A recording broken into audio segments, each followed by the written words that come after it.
No, ndakangana kuisa phone pachajo. Kana kuzondibairawo. Hi guys, GCC. Please don't freeze. Please don't freeze. Don't freeze. Hello guys. Okay, just volume. Look this one. Charge. What I did was don't update. Dapa life. Alright. Hey guys, GCC. Let me see here. Take us off this one. Okay, looking at this one. Could you say guys Kwamuri? Could you say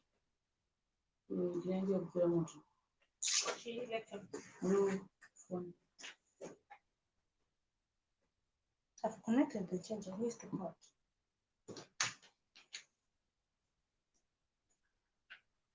Could you say Kwamuri guys? Mendi pinje panapa. So that do na manje. Jishasa or Lushasa panapa. Okay, let's see. You wanna also earphones on this.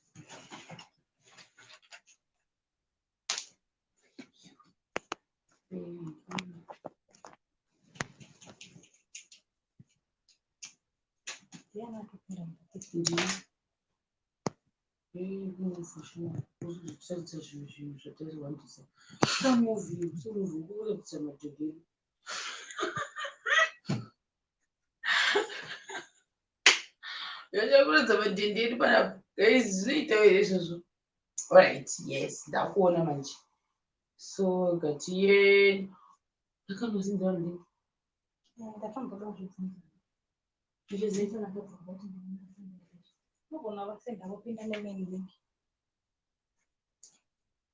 Right, no problem. Sister Joyce Napea Nyati Sisi Kurise Kwamuri Ikoko. Excuse me. Kurise.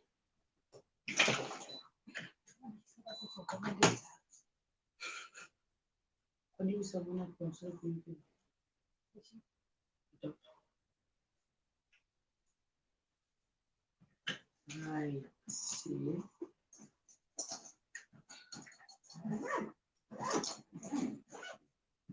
And nditangofila katsamba kaikaika guys. Then ndozotanga kupina vanhu. Ndozotanga kupina vanhu. Let's see.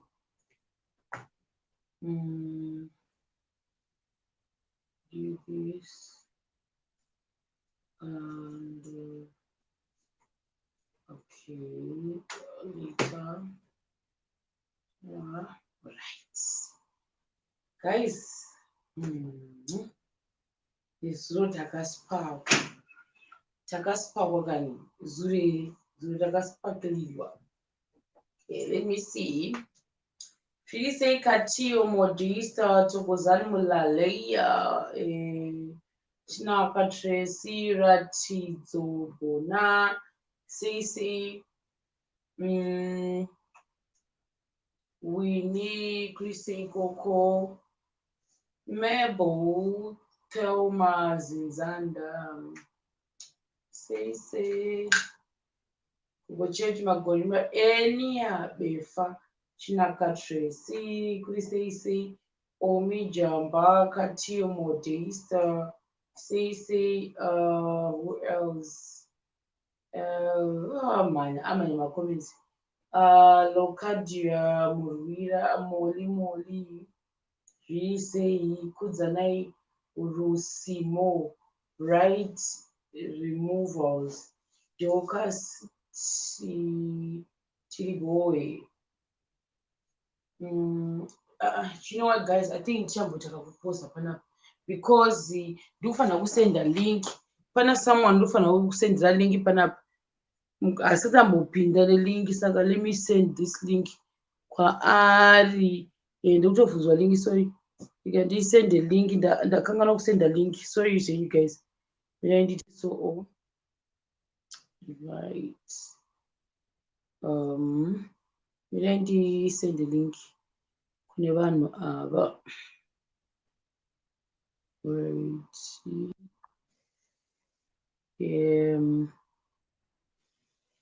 Sorry, ndakangana kutumira link. Ndenda pana Kumbi. Pane muridzi webeat. Cause akaita zvebeat. Kumbi kana uchizvinzwa ndokumbira udzidzise mufesi uyu akatiitira beat kuti anopinda sei panapa. Ndatokanganwa zvakandiwandirawo. Sorry, ari papi, yes, this one. Uyu ndakamukumbira kuti agopinda wataishandisa beat rake nezuro yayo. Ndoda kuti apinde as well. Nyasha. Zvikanganwa ini. Nyasha. Right. So this is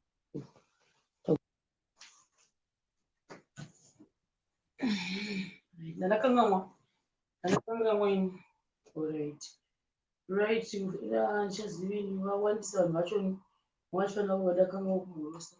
Well, anyway, I think ndichangotega ingoti turu wozona chotaura panapa wakati wandisei nhasi. So I probably, I don't know kuti ndotanga inini vanoti leti gwagwa wakaroverera chimwe chinhu changu cheche chemunhu chiripi chawakandirambidza kupfeka zviro kana wachidonhesa ndikutochida no nditoisiropo chindichocho ndikumbira leti gwagwa vakapfeka zviro zvakanaka Sitomboda izvozvo nhasi. Ndivaise ndivatenge kuvaisa ini. Zvirisei leti gwagwa?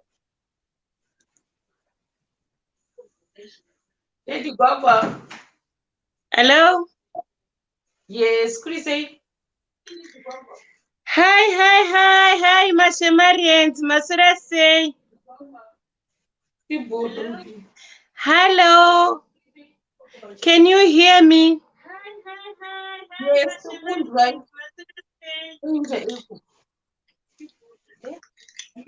Muri kundinzwa? Yes. Hello? Okay. Yes, Okay. Zviri sei? Kurisei ko? Atangova tachirota ma-t-shirt. Leti gwagwa. Tangorota tichingorota ma-t-shirt ndo zvatangorota.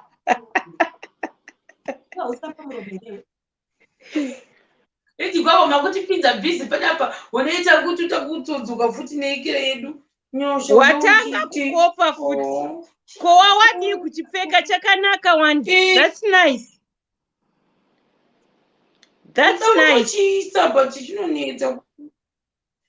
Ko kazenaindepi?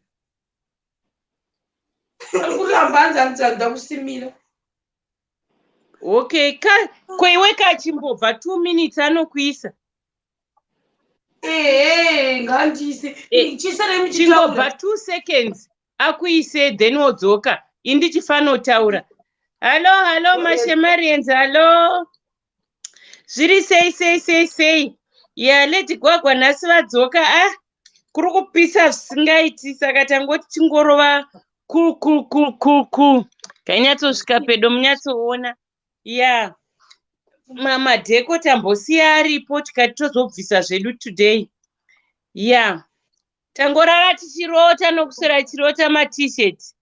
We can't wait for the t-shirts anyway. Yeah, everybody get a t-shirt. Get a t-shirt, everybody. T-shirt movement. Shema TV, t-shirt movement. Ngatiwane ma-t-shirts.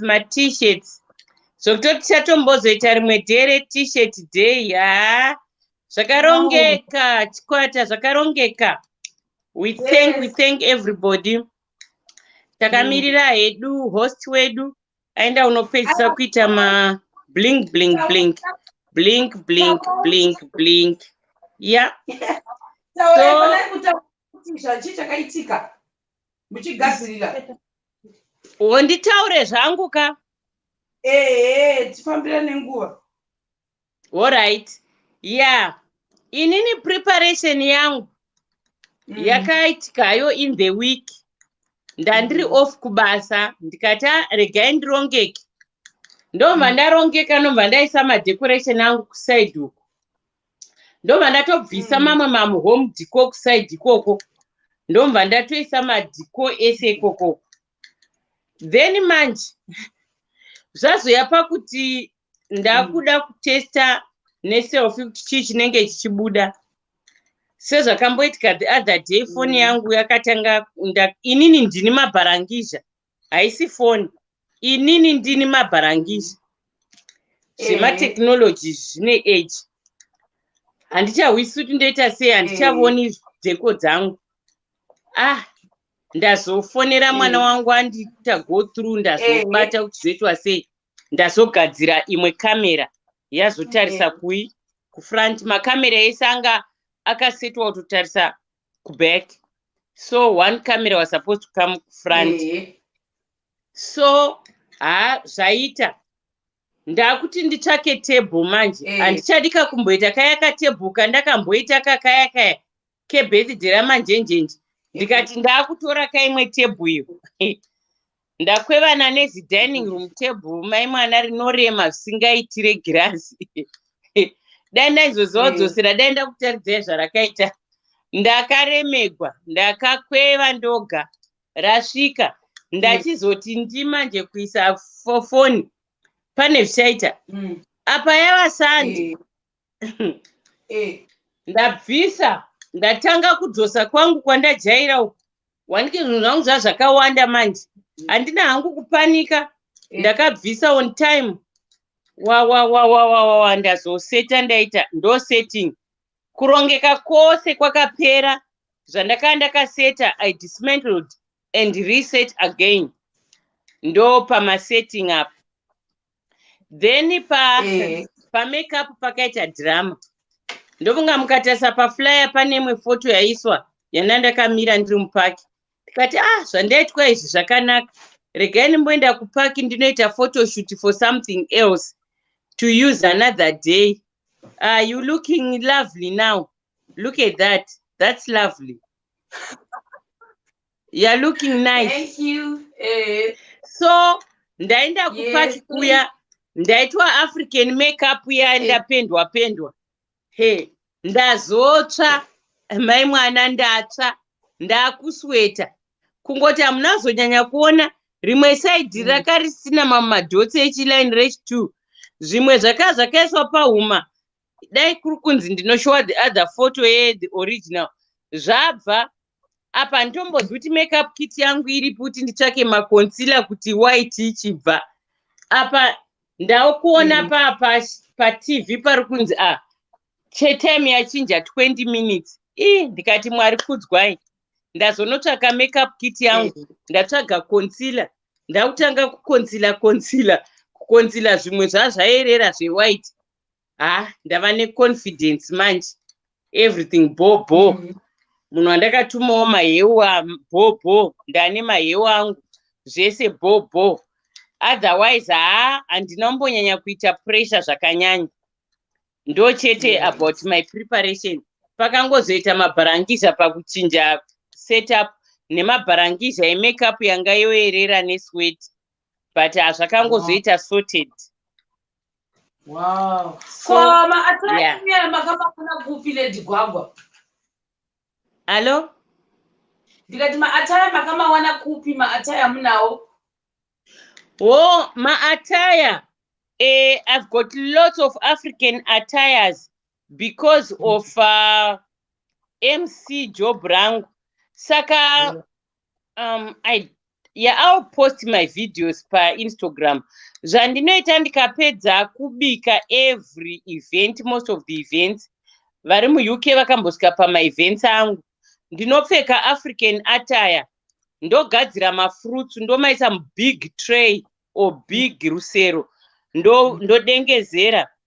Ndotanga kugwadama ndichiita zvima-African, ndichingoshandisawo masong ari current.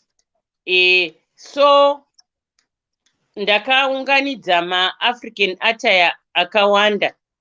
Ndine ma-African attire akawanda. But ma-artifacts zvinhu zvandakadisplaya zvimwe ndakatora kumba kweshamwari yangu about 1, 2, 3. Yeah, 3 big 4 anoishandisa 3 big items ndakatora kumba kweshamwari yangu. Ane imba yakazara ma-African artifacts. That house it's like you are in Swaziland. So ndakangonopikawo a few. Then zvimwe zvima-African artifacts ndakambodecorata an African wedding 5 years ago. Zvinhu zvakandiwisa moto izvozvi zvakabvawo Zimbabwe. Zvasvika paGatwick. Zvakasprayiwa zvikanzi zvinozoisa mapete kudini. Mari yandakabhadhara kufumigetesa zvinhu izvozvizvi. It was something else. Ndoreva zvima-artifacts. Zvandiri kureva ma-artifacts aya. Zvakaita seizvizvizvi. Izvi pazvakauya. Izvi pazvakauya kubva kuZimbabwe 5 years ago. Zvese izvi ndo ma-artifacts andiri kutaura aya. Zvakanetsa paclearance zvokuti nenyaya yefumigation necustoms. So most of the things ndinazvo pano. Attire ndinayo. Like nhasi ndangotongochinja mabeads. Like yesterday, mabeads andakaita mabeads. They are actually not beads. They are for the waistline. But I just wanted something well pronounced. Because this was the waistline video yeimwe outfit. Then icho chandakaita nezuro was waistline, but ndakango-creator. Ndobva ndatongochiisa the first one chandaida kupfeka was this one. So chakanga chisinganyatsobuda. Ndobva ndachinja, ndobva ndaisa icho chachakubuda. Then nhasi so I've got lots of hangu ma-bangles, machinyi zve-African. Zvinongova ready for ma-African events. Yeah, handina chandakatsvaka. But pane mukadzi wekuSwaziland wandoda kuti akakwanisa kunditsvaga paInstagram, Lady Gwagwa Events. Ndinoda outfit yakamboyakapfeka. I want zvinhu zvekuSwaziland zvisingaiti. And I don't care kuti zvinoita sei. Ndinotoita work hard kuti zvisvike. Yeah. So I think anozviti Magaya Shinga Creation. Ndomuziva mukutaura. Magaya Shinga Creation. Yes, that's the ugonditextra. I don't have a pen. I'll get in contact with her. Ndotongotenga something for 3 generations. Imagine takapfeka 3 generations. Kuti inini tatenda nedaughter yake 3 generations. It will be really nice. Nditextire kana ukazowana time. Ndigomutsvaka. Ndokupa nhamba dzavo. Ukazowana time. That's very nice. Sister, I will get in touch. Definitely, I will get in touch. Pane zvimwe zvinhu futi zvokuSwaziland zvinenge ma-shields. Ma-shields ekugwa zvinoiswa mumba. Zviri very unique. And then pane zvimwe futi like instead of kuisa what we call it rana mumba unogona isa zi. Yeah. Okay, andisi kunyatsoona handina maglass with me. Sorry, I don't have glasses. So mozonditumira. So that's it actually. No much to say, but kuti thank you Mashemarians, thank you Shema TV, thank you Kumbi. I had a lovely time yesterday. Lovely. I love doing that. Then ndinenge ndichitongova happy. That's what I love doing. And ndinongozvifarira. Makaita basa mozvigona zvenyu. Saka iro department renyu ratakatodzidza. Ndosaka ndisina kutombotsvaga program. Ani anambotsvaga program ndangoti they do zvega zvinongoflowa zvega. And zvakatozoita work very well. The surprise which was at the end, I didn't know about it. but takabata time, but it was really nice as well. Handisi kuti Kumbi uripe anga chimbototi Kumbi and Textira ari kuuya because ndiye wanambotanga ndabvunza kuti handizivi kuti do we use the same link or what, because I don't have the link. Zvikanzi text she will give you a link. I'm preparing changosvika pamba. Then there's another guy anonzi Blessing watakashandisa beat rake akatigadzira 3 mabeats atakashandisa so kana alipo ari kuona unokosa kubaya link randakupa waita sei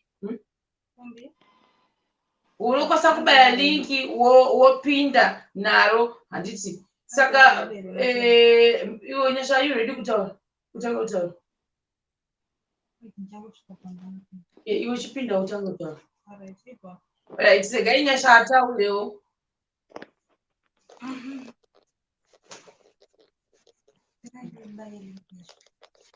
saka nyasha akutaurawo zvakaitika kusaidi kwedu kuno infact kwanga ari kubangkok because ini ndakaitawo zvangu tiri kuno kunyasha akaita zvake ari kubangkok saka anotaurawo zvake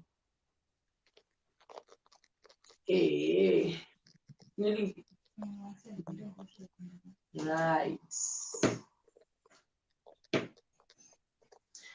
ndiri ndavasendera mai vaya vekuswaziland ndavatsvaga ndatovaudza kuti Lady Baba is looking for you.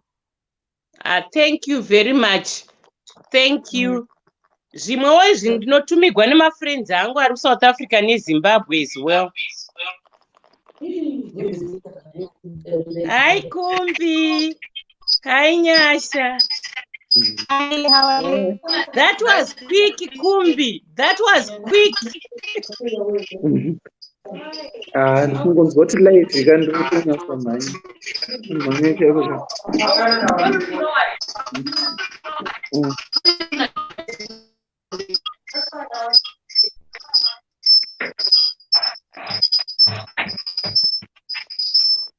Hello, who is talking?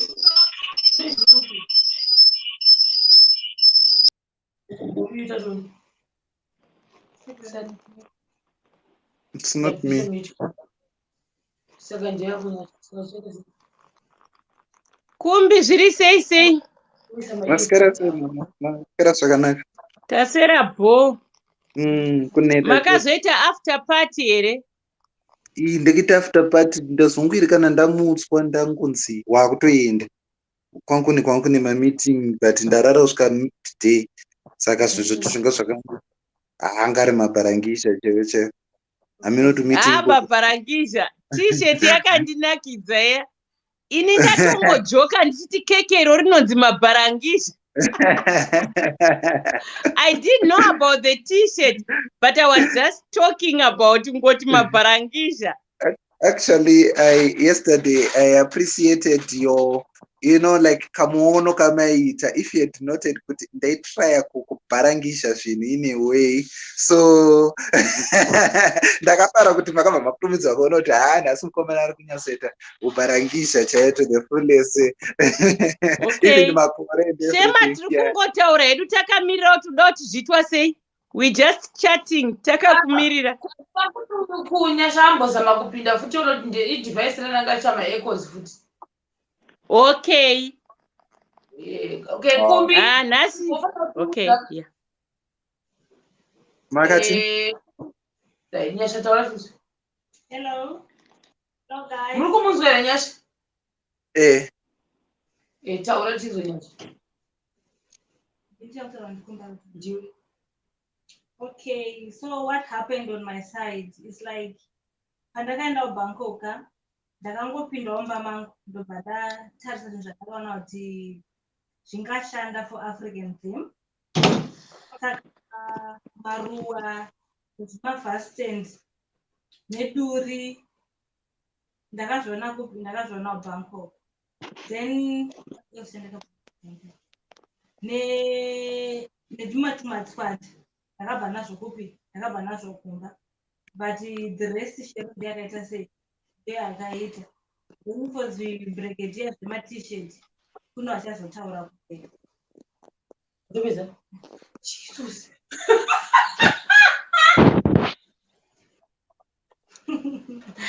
Atopedza kutaura. I don't talk much.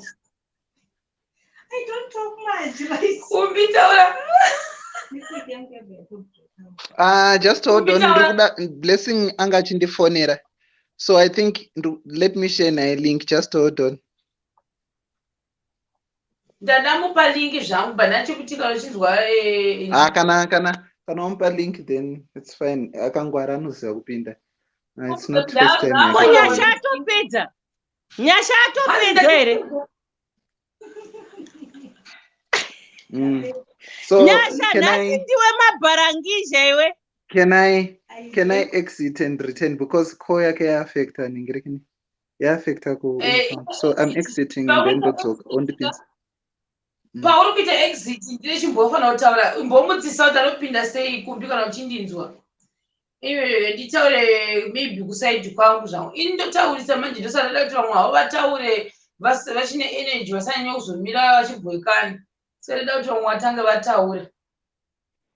Because ndozotanga kuti ndikataura kandoinda nekuinda zienda nakuenda. But anyway, ndichazama kuita zvaita Nyasha kuita short and precise, but I don't think I'm good at that. Because ini ndoda kutoisa some details but chinhu chakandirwadza iti. Alright, ngatiise uyu. Right. Kumbi? Hi, Cheryl. How are you? But ndakunzwa kuti Blessing akugonera kuti anopinda sei panapa. Anogona. Ane zvimwe zvaanomboita paYouTube. So kupinda paYouTube is definitely one of those things we should be able to do. I'm not worried about that. Anotokwanisa kupinda. Akachenjeresa. Anokwanisa. Nezuro ndetoshandisa foni yake ndosaka ndakazenge aitotaura madisadvantages ayo live. Saka taura zvako. Taura iwewe. Taura ndozopedzisira. Okay, ndoda kungotarisa manotes ezvinhu zvandande because pandangu nangoisa manotes ekotaura. Okay, trusted tailor Friday. Okay. Okay, so coming to this occasion, this event, to be honest, I was feeling overwhelmed in the sense that I'm accustomed to being the host in Ndichitamba nevamwe ndichiita sei. So the preparation part of it, I did not know what to do, even though I knew the theme very well, what to do and how to go about it. I still was relaxed, not because I didn't want to put so much energy into it, but just simply because it was the first time I had a birthday party. I celebrate in this way. In fact, I've never celebrated a birthday party. A birthday before. So you can understand the position or the perspective from which Andanga Ndichiva. So up until Thursday or Friday, I had not done any preparations in as far much as the birthday party is concerned. And I know very sure kuti Cheryl ane system yekuti yokumboni kwa uchingoti hauna zvauri kuita and then come boom on the end of the day you have so much here covered. But honestly speaking, coming to this event, even ndichimborowa nezvebrigadier, I was brigadiered myself nema events and I feel overwhelmed. Saka actually maybe the only thing I had done quite early because and satnambozvita zvekare was a cake I had hired, so I had paid half down to the person who had identified kuti anotigadzisira keki.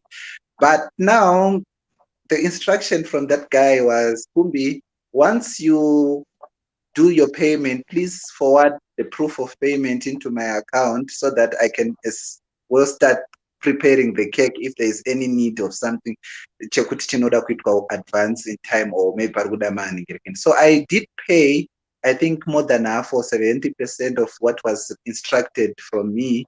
But now I did not forward the payment, and I don't know how come he also didn't realize on his part kuti Mariato Badarwa, but fine. When I asked him by Thursday, okay, happy.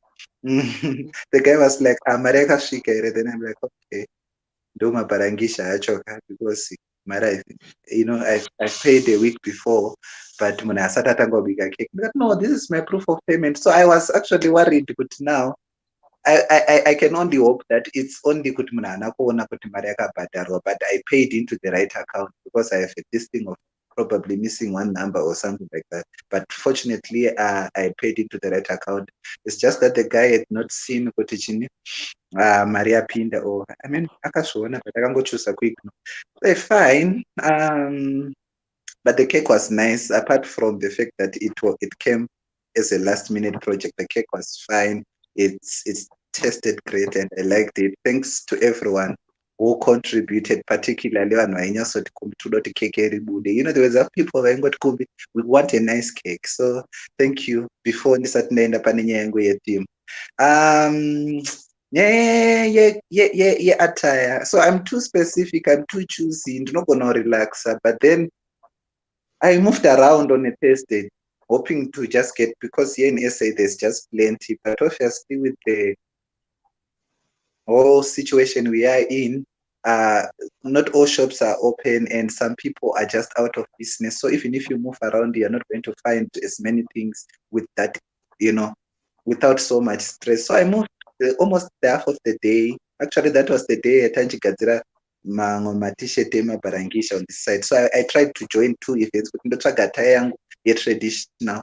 But then I couldn't find anything. Pampakangopfeka nembe nechichi, like those traditional. So ndakati papa shame ndakazoya ndakarova nembe nemajambera ndenchita, it won't make sense, kune hazvizonyatsobuda zvakanaka. So at least let me try to find something chinokafa munhu wese, because unozoita zvibrigadier. So yeah, I couldn't find something from my shops like as I had hoped or anticipated I would.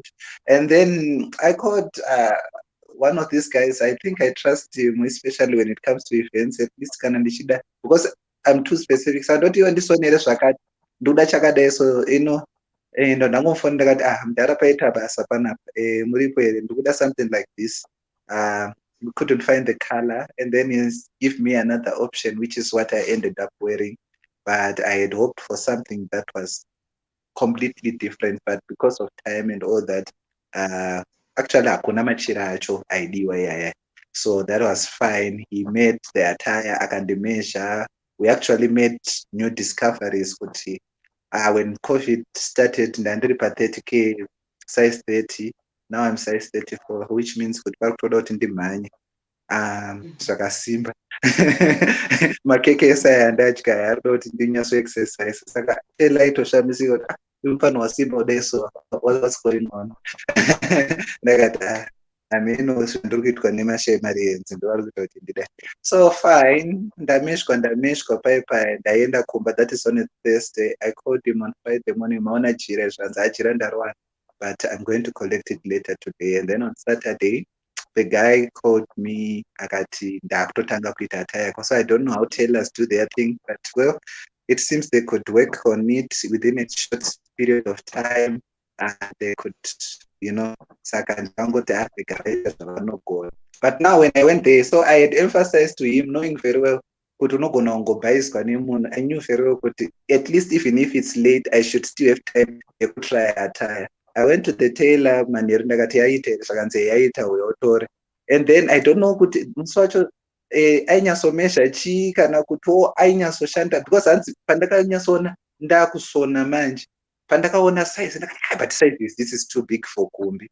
Then abva atodzorera size yanga akambondisonera something else chiri different, obvaisa original size, not knowing kuti ndachinja. So pandakazosvika kwatailor kuda kupfeka chinhu hachichakwane, kaita kamburuchuzi manje kwakungu haichapfekeki trousi inonzi chisheti, ndakuita kunge munhu ane 6-pack, of which I don't recall the last time yandanga ndine maibs nechichichi, you know how it is. Saka ndakuti izvi zvazoita zvidiki sei so kudai, kutoti Kumbi wakazosimba sei. Ndakati but handi ndopepo sekumesha here, people change and ndiri kukura. Remember pepe makandimesha ndiri a year lesser, kutotanga kutombounstitcha nekudidididi, and that ordeal took up to 4 hours. And then I had to return home kuma 12 midnight, and with curfew here it was a bit strange moving around during that time of the night, because I was just keeping my fingers crossed, but I hope that Ansanga Mapurisa. But fortunately, I did make it home in time. Not in time, but at least in the safe. Sinakumbo affectwa ne nezvinhu zvozvo. Nemapurisa anenge achifunza kuti kuenda kupe this time. So fine, the attire was done in time with some bit of alterations and all that.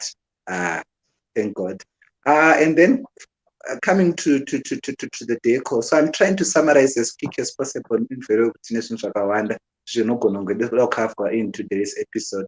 But yeah, going to the deco, the deco. What happened? The deco, I didn't do so much. You know, I have people. I don't know. Is it good? So I went to this guy, Wejongwe, who suggested me Wejongwe. That thing, Chandanda Kaisa pass. So I just went to his shop and I admire your stuff, and you know what? I don't know how much this is, but I think it can work for my event. Could I please have it, or at least tell me how much can I hire it? And the guy is Zimbabwean. I can go, I'm fine. You know what? I'm not going to charge you just to have it. You know, Supper Life, and you know, it was the first time and I don't know why cannot or the approach and but that thing was going for 600 rand, like Vachichitengesa, but he decided, and I even now I'm going to bring it tomorrow. I don't know where he got the trust. I couldn't trust after the event. I would surely bring it back. But I got that thing for free, and up to now I don't know why. And even part of the cake here, that to check and I got, you know what, during the cake actually but I didn't know what else to do now because and then it was what contributed to this. And then it kuma fitting straight way. I went to my trusted shop, Pandagatenga Basket. I didn't hire those. I didn't buy those as well. I just hired. So if something is going for 200, we just agreed on a small percentage. These things are working for a day, but it was never exorbitant. And honestly, I don't see myself using those stuff. So I was telling them, but I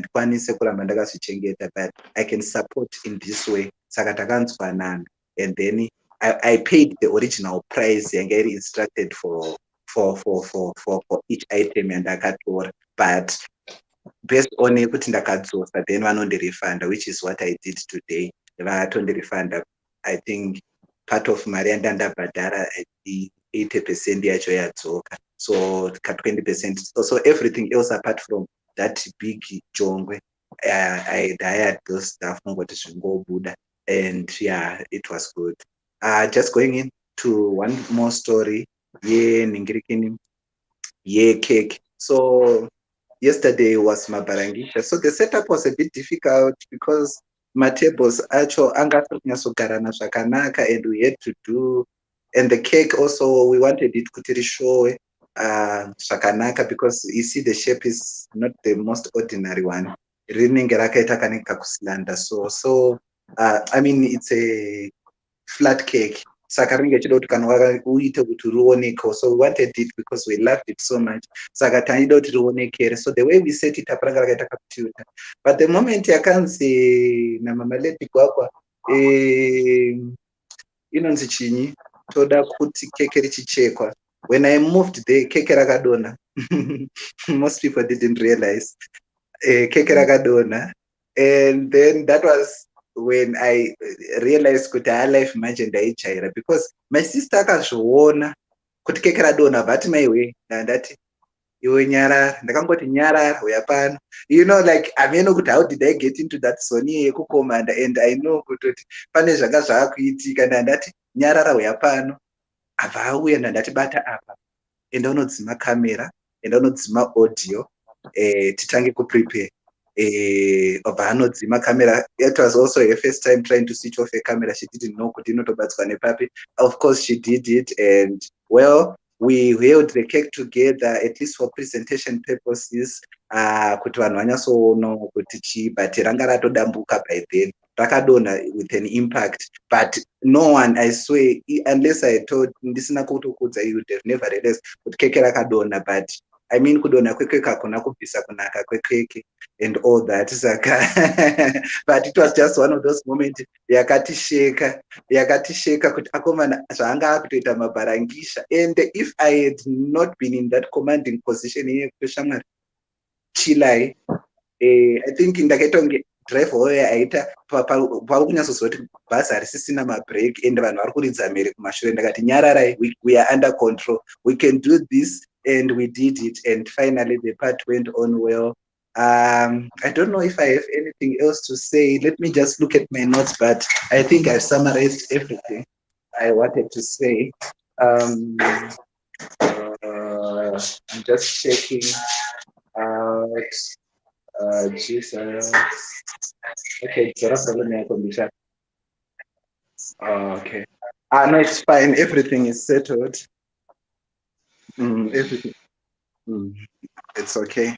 Then check my notes. Wow, yes. That was clever, Kumbi. Takangoona isu pava black. Ndofunga shema akatota. Ameno chaitika udai network kana chii. Hatina zoto watotanga mabharangisha. It was so good. Hatina kana kumbozviona kana kumbozvifungira. The shape of the cake was perfect. A guitar, risina kana chatakamboona. Job well done for being calm. Thank you so much. And then makava maita flow makati vachifano prepare imba yesong, so it also gave at least even my sister that is calmness yekuti at least vanhu vanenge vari kuda kuita kakunzwisisa zvaitika. Ndati hapana chatombooneka ipapa, uchatozozviona after life. Saka pakutozoripresenta paipai ndabva ndatoti iri side ndori kufanira kubuda, iro raroveka iri rafa koneri hapana anoona. So even the presentation was also quite tactical. Dini Gogo, thank you for presenting the cake well. Hapana kana vaniswa vakaona.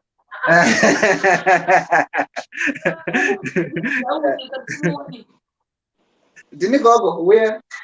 Ada asikuya, ada akabvisa nemucheno wanga akaisa nezuro, saka asikuya, asikuita mashure. Hanza hauyi.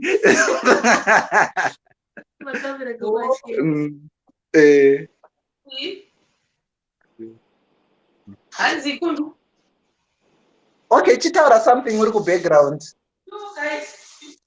Anonyara kamera, even anonyara kamera singaite. Unoziva kuti panobuda mai Masawi vachitaura vachiseka, ndiye nchitoona sister yangu nenyaya yekutoti kamera ndakatoshamisika munhu aakutoimba kuti ndezvaMwari rezo. Anoona ndaitombomutarisa kuti kona kosongi zvawo ndeita kunge ndiri kuimba ndega. I was surprised kumuona ari at that high level yekutofara nekuva excited. But like I always say, I always have those people I have trusted kuti whenever I'm doing something, no matter how much they are so distanced from everything, like Blessing. And my not macho maingo pakauya vangu votenderera vaita around. They were sitting outside vachidziya moto vachiona live because yesterday it was a bit cold. So vaidziya moto. So I had 6 guys, Blessing included, that other guy, my sister, and then Blessing Mwacho, and then a few other friends. Yeah, but those are my loyal friends, and you know what, we always need to appreciate such people. Project they are still your number one supporters. Okay, so I actually asked your friend, I don't know why his camera is blinking. Tarazi, kosei wauya patinoti sikukuona face yako iri dark, why unoda kuwanda? Hello. Hey, Tarazi.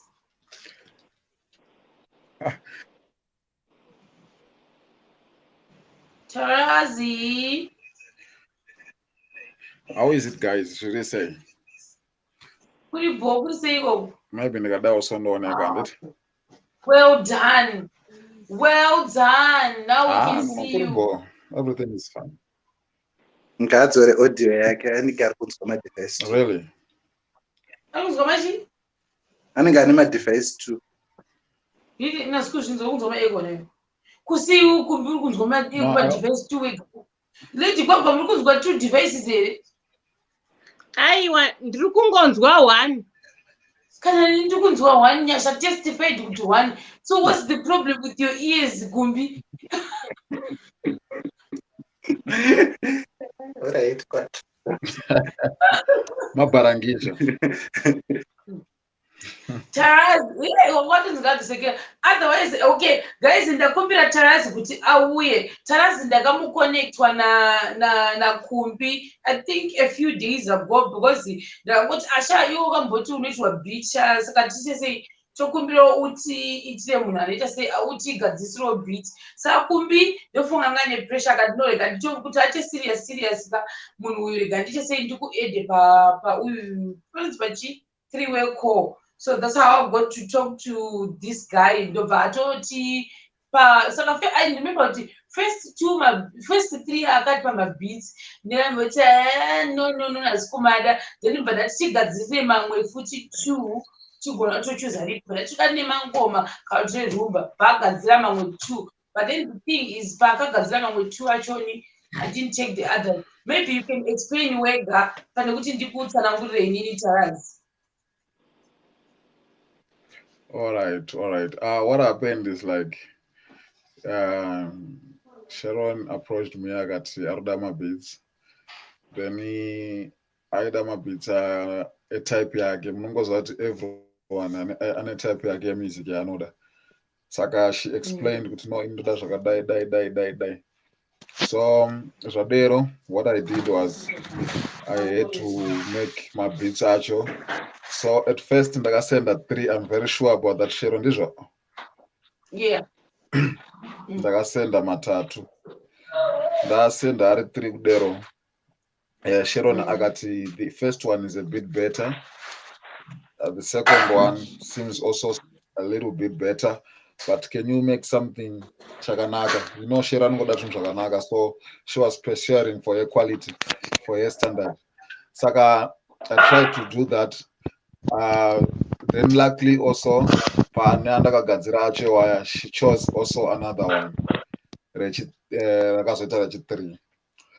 how it went. Actually, let me thank you for helping Kumbi yesterday as well. My supporter. No boys raitamba richidaiwa story yariye. Ndio iro ndazodzokera hangu ndakunyasaona boys ngwa ndezombobhaizika tisingatono. Saka ndazviona hangu muchimboita senge muri kunamatira chikomana. That was so nice. So he's the guy akatigadzira beat, and I've also asked him kuti atigadzire the ones that chishandisa pa uyu pedu. So I'll get in touch with him as well so that you have a variety. So maybe tombopata chimbomunza panapa Tarazi nema beats ake wayayo saka pamwana because ndikona mwatanzi I don't know how it works. I don't know much about music and I don't know about my rules. You gave me my beats, I've got the beats. Ndakazopale ndikwa my beats as well. Sando tu ndakashare saka nditoziva kuti beats anoshayiwa here kana chichiitika. Saka Taraz explain. Chinoitika ndechekudai also. My beats kana ukagadzira pane anonzi ma-free aunogadzirira vanhu vekuti angoendawo vanhu vangoziva kuti unoita basa rakaderwa rekugadzira mabeats. Then koita mabeats aunogadzirira at a personal level yemunhu. For example, an artist angadaita album auya but ndoda kurekoda music. Mabeats waya hakwanisi kushayika because ndere munhu wautogadzira like aya ndaako andakakugadzira shema. If you want to share, it's you, not me. Was kana ndakatoripa right rekuti this is for Sharon. Zvinotaurwa kuti beat iroro ndira Sharon. Sharon inini handichakwanisi kutorishandisa. Inini wacho nyakutorigadzira because it's now entitled to you. Ndo zvinoitika. Asi kana iwe uriwe zvako wandakagadzirira ukazodecide kuti no ndakuda kupa unhingi, it's up to you, it's fine. Whether because iwe ndiwe watova right yekucopyright vanhu. Inini handisisina. Alright.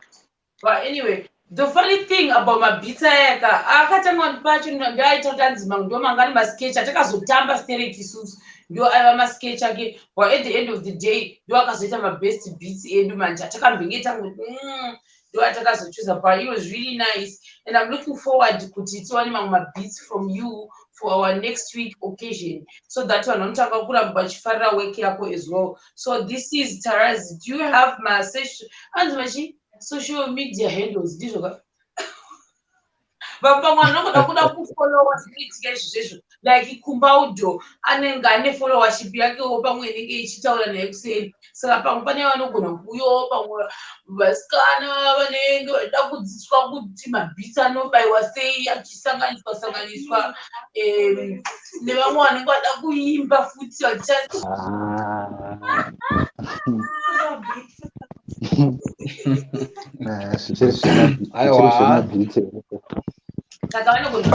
taura ako Kumbi.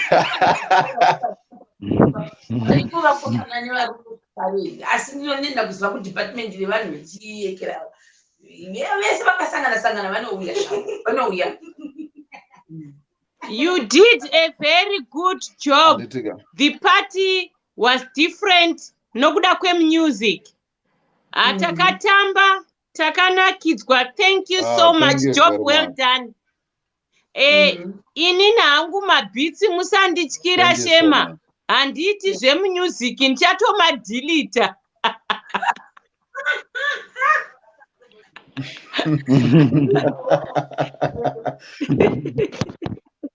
Saka newe iwe Taraziwe unonzani pa social media vanoda kufollowe. Hello. Alright, pa social media ndinonzi Tarazi, pane channel yakanzi Tarazi Music. Then kuita Facebook page yakanzi Tarazi Music. Ya pane zvatakambogadzirawo zviri ipapo but manje apa tiri kugadzira futi zvinhu. Nyaya yechikoro ndo yaimboti affect. Uri kuchikoro. But ndakazopedza zvangu takapedza. Akapedza zvake. Kumbi knows. I think Kumbi knows the struggle yechikoro. Anogona kungotaura from his experience kuti sometimes unozoerekana wakutonzi nemachara takutongokubudisa because usikuita serious. So you have to work hard. So ndaizozvibatanidza music mabeats wayaya. I was happy pamakando approach our guys because I enjoyed kutogadzira. Ndichatoramba ndichi-enjoy. Munoshandika nemi. You are very professional. You're very friendly. Zvokuti I'm looking forward to kugadzira mabeats akanaka chaizvo kudarika ndakaita. This was a sketch as you said and you know that kuti papasina time. I think it was only one day anditi pandakagadzira SR3 daro. But I'm sure kuti tichashanda zvakanaka fanika sepa pane time. So vada kundifollowa, they will follow me pa YouTube channel inonzi Tarazi Music. Then pa Facebook ndinongonzi Blessing Taranganai, that's my real name, but ndine channel inonzi Tarazi. Saka Tarazi akabva pakuti Taranganai for the surname. Muri kushinzwa nokucomment section. Blessing. Tarazi. Saka ndakutomedza but hakuna kuzokopera next week chamwari iwo Kumbi unoridza mbira dzako negita rako uchimodhera hakuna kuda kuti ukopere tujedu chipi iri bhori Tarazi ndakundonedza nditi Sharp. Thank you so much. All right. Thank you. Right. Ndini ndakupesera changoti gwa kuti tikurumidza kupedza nasi tikasire kuzorora. So basically as for me inini how I started preparing, it was so funny because ndanga ndisiri into preparing zvese because ndaiti nyasha panouya she's gonna do everything for me, say like not for me as in for me, but I knew kuti nyasha anenge ane test yake. Like I said before, kuti two women vabike mupoto imwe chete zvonetsa tinorwa. So ini kuavoida izvozvo ndinoita inonzi layback, ndosiya munhu achiita sei achiita iye zvaari kuda kuti zvinhu zvake zvinge zvichibuda zvakaita. So that's what I normally do when I'm with Nyasha. I just leave here be, then indongoti kana nda support yekuti inotenga chakati kana kuti chakati, then that's how we work with our thing. So now zvakasiyana zvokuti Nyasha akazondiudza kuti handisi kuuya izvozvo ndikuya kuSaturday. I'm like, what? Ukuya kuSaturday how? Iwe uchizofanira kuprepare mangwana achoni ende uyu akatada African theme. So this time at least we should also improve. Win guys, because the Kumbika anogara chitikunda paanouya nedheko even nyangwe ane zvinhu 2 chigaba chikaiswa apa isusu nechibhotoro chisina mafuta kana chisina kukati anongoti win anotikunda yeti isusu netienda kunotenga zvinhu zvihombe. So what should we do now? Ndobachi angoti kuda zvinhu zvakaita se I don't know, I think wakati ada rusero vhadada that South African hate. So ini ndakadzigadzira ma South African hate aya, but I don't care fine, I know how to make those hates because yaifunga kuti anogadzirwa nechine macardbox ngati no don't worry chinhu chaku ndokugadzira ari 2. So now ndikuona no ini mahates aya the last time ndakambira kugadzira hate ndiri kubasa kwedu these hates anonetsa kugadzira especially iri handmade. So but ndatomubvunza kuti akaita sekahombe kwakudadiki. So I had to go and buy my hates aya kumarket kwedu kwatinogara tichienda kumwe kwacho kunotengeswa zvinhu zveculture thing. Then ndaita sei nana maheti angu aya. So pane imwe ziheti randandikanamira kumadziro zihombe riyere, that heti was not supposed to be used, but ndakangoritenga ndichiitira zvimaskitsi zvangu kuti ndikazomboda kudambozopfeka ziheti rakadai because rakangondinakidza pandakariona ndati it's so big, so let me just take this hat ndiite sei ndozongoishandisa tama tumaskitsi twangu. So bandakuya ndaita sei bandangorikana ndatomti ndatenga chiri mahets ekuita zvima-African attire zvekusouth Africa. But then the thing now is ndazotenga rimwewo zihombe, but kana kutenga zihombe I'm gonna use it padheko. No, that's fine. But then now here comes the problem. Nyasha had the audacity to go and choose jira rake rehead reyellow. I'm like, do you mean like the new yellow? Akati yes. Ndikati yellow yakati bhakara yellow yakashibira. Akati iyo inonyatsa kushauta vanhu ndoyandikuda. So that's what happened. Like, okay, fine, cool. So mind you, kumashops kunotengeswa zvinhu zvachoni zvemabaskets kutori different. Then kunozotengeswa mucheka during the week different futi place. Kunozotengeswa zvimiti different. So now the problem ndakaita ndeyekuti pandaiona zvinhu ndaibva ndaudza Nyasha obva atitora chinhu ichocho ndozvakaitika. Saka manje pepi pakunotenga machira manje apa munhu wemutukutuku ndakadhambiwa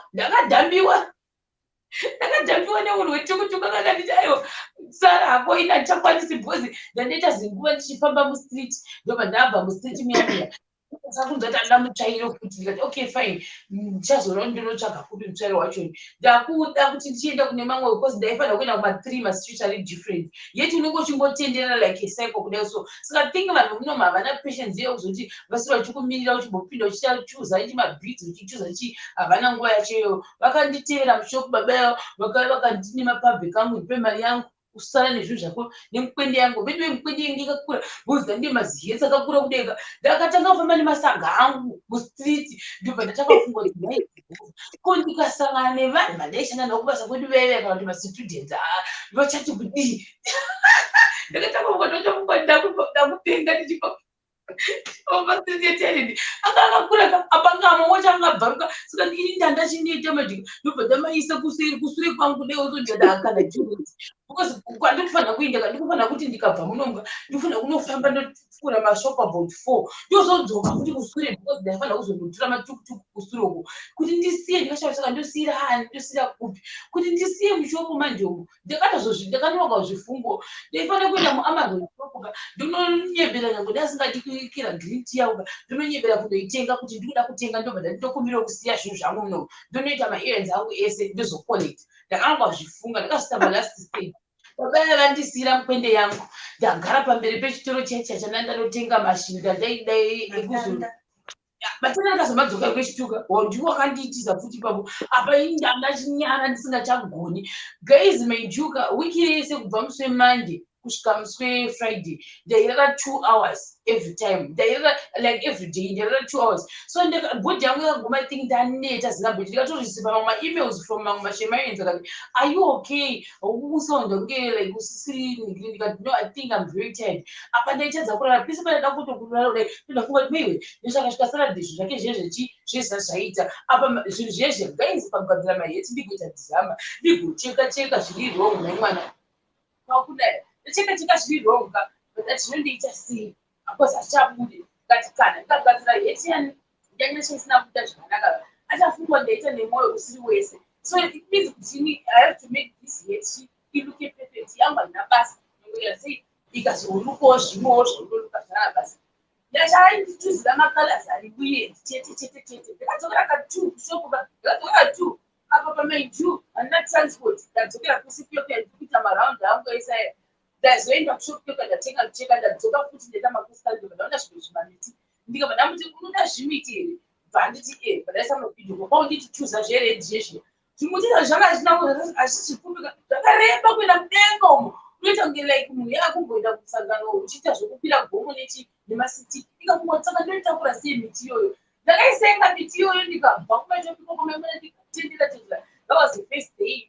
Second day saka that thing chandakaisa umuka there is a way yandaifana kugadzira nacho but unofana kugadzira nemaoko uchipiringisha shimba kudaio but ndakaita 2 days ndichizama ndichizvitadza because kamusikana kandaireva kuti keke ndeke kuGermany kana imbotamba ndakakubasa kwedu kakaita sei ndokakandidzidzisa pandakambogadzira the first hate but now the thing is ndakakanganwa kuti akadzidzisa sei.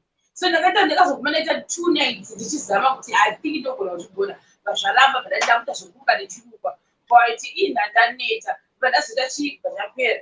But the thing is fast forward manje chirukwa ndakasagoni kuchiuraya kuti chinourayiwa sei but ndafonera sister Eunice ndikati ndaita problem ndokumbira kubvunzo chirukwa chinourayiwa sei. Sister Eunice ndakaita 30 minutes vachidzidzisa vachichiita so ndichindikapinza ndichibvisa tichitadza vazonditeura iti wasa imwe formula yavo yavakaita kubva ndazogona ndasingagoni kuita sei kuuraya chirukwa yapera iyaya ngati chichapera chipamusoro bva ndasiya chepazasi apa pamanje bva ndangofunga pepe ngati uyo akatanga traditional oziya changatondudzochikudu akanosonesa.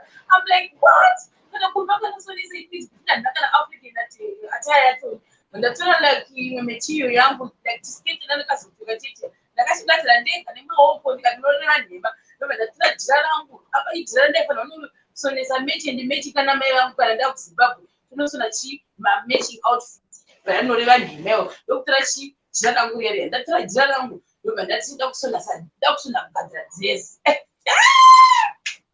ndoba ndatora chiri kwedress rangu soura ndinaro rered soba ndaingoriisa pafloor ndapedza vandatanga kuteedzera ndichicheka vangomana dress harisi nyore kugadzira guys ndakabva pandakapedza live stream the whole night ndaingozama kucheka kuti ndibatanidze kuzasoukuwest kusvika pawest ndakagona kumanje kumusoro kumasides ndokwakaita problem nemaoko ndendikapfeka rimwe ruoko kaishinya ndasingagoni kana kufamba ndobve ndakaita thingi ruoko ndakaisa zvimapeti zvikamba kana zvinosvika 10 because ndaikakodzera kuti ndikure apa mamwe aitaitona apa unaita kutogozondezofana kuita sei ndakandine zvandaida ndandinazvo mupfungwa mangu but ndaitadza kuzvibudisa inini manje pakuita sei pakuzosona dress rangu rere umu macho mumasides mumakwauka I think ndakaisa zvigamba kana 4 saka manje ndakafila kuti haisisiri dress ichi changovawo madhende asunganidzwa ndochokwadi apa kucheka umwe neiwesta manje ndikati kana dress rikutozobuda ndagadzira mabelt angu ndagadzira mabhanzi angu pepe ndati apa ndopachabuda ndaisa pasaidi apa ndati dress yangu rabuda dress rakaramba kubuda ndati you know what izvinonetsa apa pazatokuba 10 am kubva usiku hwese ndakakotama memwana ndichicheka ndikabvugara pafloor ndikashazvida ndati dress rofana kutokubuda nhasi ndoba ndati too late ndacheka maoko aya ndati aiwa ndapfeka uno manje veyakudeni kuti havinu ndokwabva ndakutomuitikudeipa unonyemba dress iri handingangotamisi mucheka udaiwo so fanafana ndazogara ngati ininika ndasikaipapa ndatotaura amai vangu pandaudza ndikugadzira dress tine function yakati mai vangu vatanga kundiseka unogona kutina dress ndiri kutofana kubuda dress ro asi tate dambudziko rokuti maoko angu rimwe racho rikudzvuka buda rimwe racho rikudonha saka handizondoita sei pamaoko kuzasi kwabuda asi kumaoko kuri kunetsa kuri kudonha vandisinga mai vangu apa ndati kana ndasekwa pafoni chaipo pasina kuiona dress ko ndikazoenda naro papati timizi dzireshuka uye ndatichigero mana ngocheka kumusoro kwaifana kuita kuri dress vandagadzira vandasketi vandaenda kunani kuna umwe anoita zvekusona hembe kana yabvaruka kuyakuya vanokusonera vachikudhindira vandaita sei vandatoripeka vandateka zvimajira zvangu zviri 4 zvandaenda kuita mabhegi vandangosampublic uyo vandaenda kupi kuna tela uya vandangosvika ndingamuti apa manje here comes the problem hagoni chirungu ndangosvika vandamuti you ndozvandakamuita vandamupachi ma-signals ekuti unofanira kupendera wakadaiwo so saka vandaenda mumasaidzi vandati ndapedza vandachida kuti kundisire elastic asingazoti elastic inonzi chii manje ndatasa mushopu mese too late you unoona kwangadiki ndikati yes isa elastic after isa elastic ndoti ndisire masibhandle ndowandiri kuda but azviita kuna dress dzinotisikaiswa chi uyu elastic umu wesa masibhandle but ini ndo handiri kuda masibhandle neelastic ndozvandiri kuda ini ndozvandiri kuda but auraitiri bo ndamusiya pepe ndasiya bati kuzomutora mangwana acho nikura musi wesunday ngati bo ndakudzokera pepe sunday ndakusvika chi dress rangu harisati rapera siketi yangu yandakagadzira nemaoko angu ya iye waifanongonodhita ndokuisa elastic ndokuisa masibhandle angu ari pachi akamabata mumaoko kudai ndiri kuda masibhandle angu shamwari apo pandazonotenga katokuda mukaya zvangu but ndaisirwa chi uyu sorry 1 minute pane mumwe akakubvisa thingi ndewekumaindia then ndaita sei ndapedza pepe ndobva handisira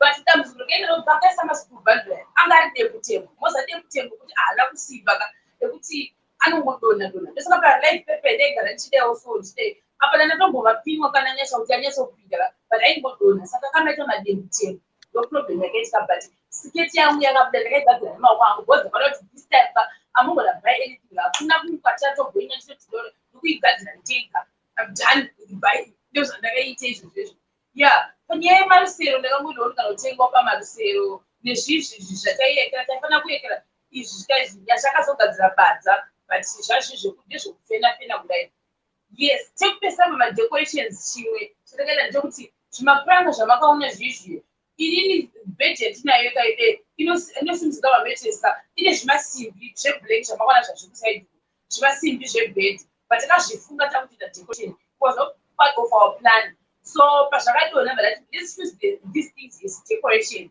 then izvi mabhodhi zvacho takazvikwatanura zvagara zvichikwatanuka zvacho vadati ngatizviise kudecoration finally zvinofanira kushanda bhodhi last time zvakatinetsa zvinoonema kazi mabhodhi zvezvo saka takabva tachita madecorations azviri part of chibhesing chipo pauyu pamubhedha hainyanyi kushandisira zvayo mubhedha yacho saka ndoita ndo zvatakabvisa zvacho nemubhedha zvebrown zvezvo yeah I think that's pretty much it ndo zvese handisi saka ndo zvese zvandakaita kunoku nezvandakaitawo inini yeah ndatopedza pama-t-shirts manje I didn't know anything about that so last night manje ndatovata because ndaina mandifundaniso who came up with the plan how did you do it I didn't even know kuti unotombofungo like that kuti tinokutangira something I was shocked saka ndairamba ndingomubvunza and ndetoshemutedzo womuzoti ndikufila chii right now I'm feeling confused ndozvandakaitika ipapo so yeah that's basically it ndakuisa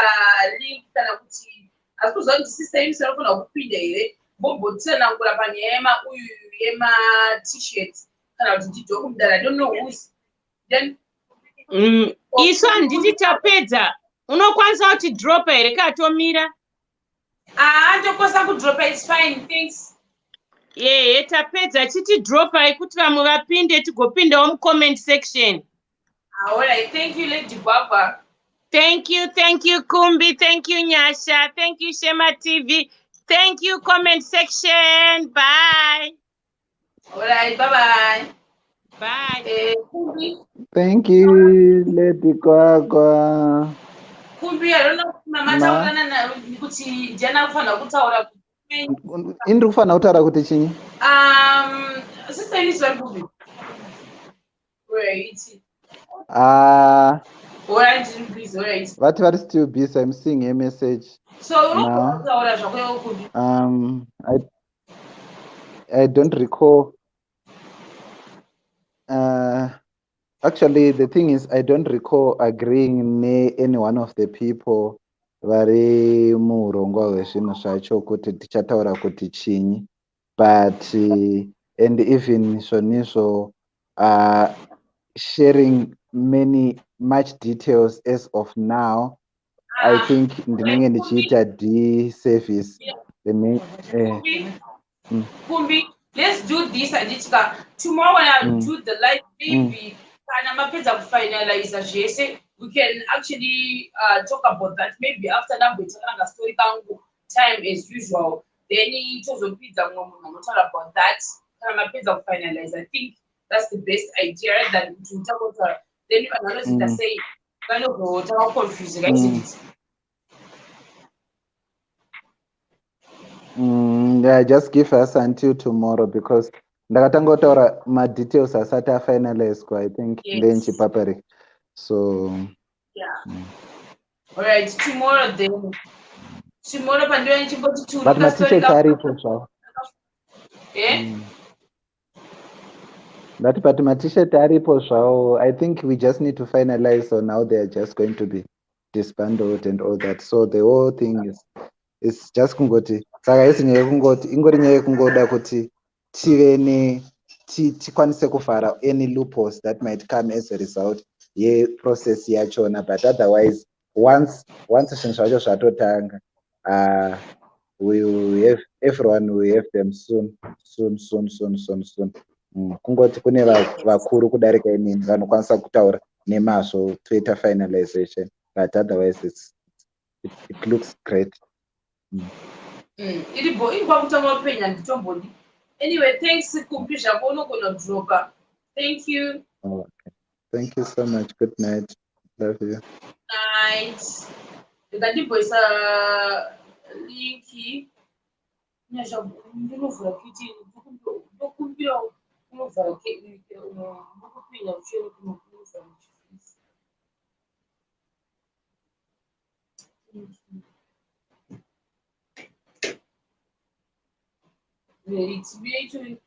link, you guys can find out in the. That was so short and precise. How am I making? No more. I'm teaching about that. There's a link in the pack. 2 minutes plus not opinion about the dog or cat. Well, anyway, tomorrow, Tag guy laid us down. She doesn't record with my Canadian friends. I want to Canadian. They got the name. I would say Zamana get a paper. He very short and precise yet. But yeah, that's basically it. Guys, the book cut up guys, bye bye. Spider. Yeah, sure. What's going on? Spider. Gonna do.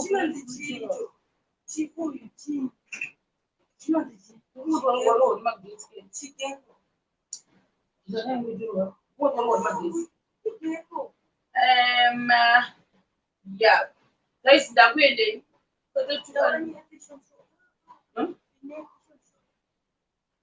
the official show, yes, Muswe, and this was told Mangwana, no, that one is someone.